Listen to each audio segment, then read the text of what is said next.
करते हैं। मेरा गांव धर्मपुर है सर, इस्लाम नगर ब्लॉक से। हमारे साथ में ऐसा सरकार कर रहे हैं जो कि कहने लायक नहीं है। पूरे परिवार का वोटर लिस्ट से नाम हटा दिया गया है। आपके गांव में कितने लोगों का वोट कटा है?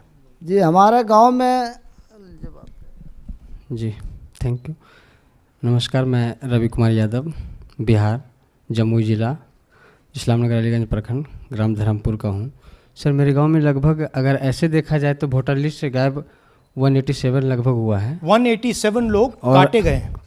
और अगर न्यू वोटर को ऐड कर दिया जाए सर, तो वो 300-325 लगभग हो जाएंगे, क्योंकि 150 न्यू वोटर जोड़ना था जिसे जोड़ा नहीं गया। विपक्ष के नेता कांग्रेस सांसद राहुल गांधी ने आज एक प्रेस कॉन्फ्रेंस के दौरान वह हाइड्रोजन बम फोड़ा जिसका जिक्र वो पिछले कुछ समय से कर रहे थे। उनका सीधा हमला हरियाणा विधानसभा चुनाव में कथित तौर की धांधली पर था और इस हमले में केंद्र में चुनाव आयोग और बीजेपी राहुल गांधी ने दावा किया कि हरियाणा में 25 लाख वोटों की चोरी हुई है। उन्होंने इस पूरी प्रक्रिया को देश के लोकतंत्र पर हमला बताया। उन्होंने कहा कि यह केवल कुछ सीटों का मामला नहीं बल्कि राज्य और राष्ट्रीय स्तर पर सुनियोजित तरीके से वोट चोरी की गई है, जिसका उद्देश्य कांग्रेस पार्टी की बड़ी जीत को हार में बदलना था। राहुल गांधी ने अपनी प्रेस कॉन्फ्रेंस में इन दावों को साबित करने के लिए H-फाइल्स नाम के साक्ष्य पेश किए। उन्होंने बताया कि वह वोट चोरी 5 मुख्य तरीकों से की गई है और ये सभी मिलाकर 25 लाख फर्जी वोटों की संख्या बनाते हैं। डुप्लीकेट वोट्स पर राहुल गांधी के अनुसार वोटर लिस्ट में 5,21,000 से ज़्यादा डुप्लीकेट्स वोट्स मिले, जिससे उन्होंने यह भी आरोप लगाया कि एक ही पत्ते पर 19,26,000 से ज़्यादा बल्क वोट्स दर्ज हैं। राहुल ने एक छोटे से घर का उदाहरण दिया जहां नियमों का उल्लंघन करते हुए 108 वोट दर्ज थे जिनकी फिजिकल चेकिंग नहीं की गई। करीब 93,000 मतदाताओं के पत्ते या तो गलत पाए गए या अमान्य थे।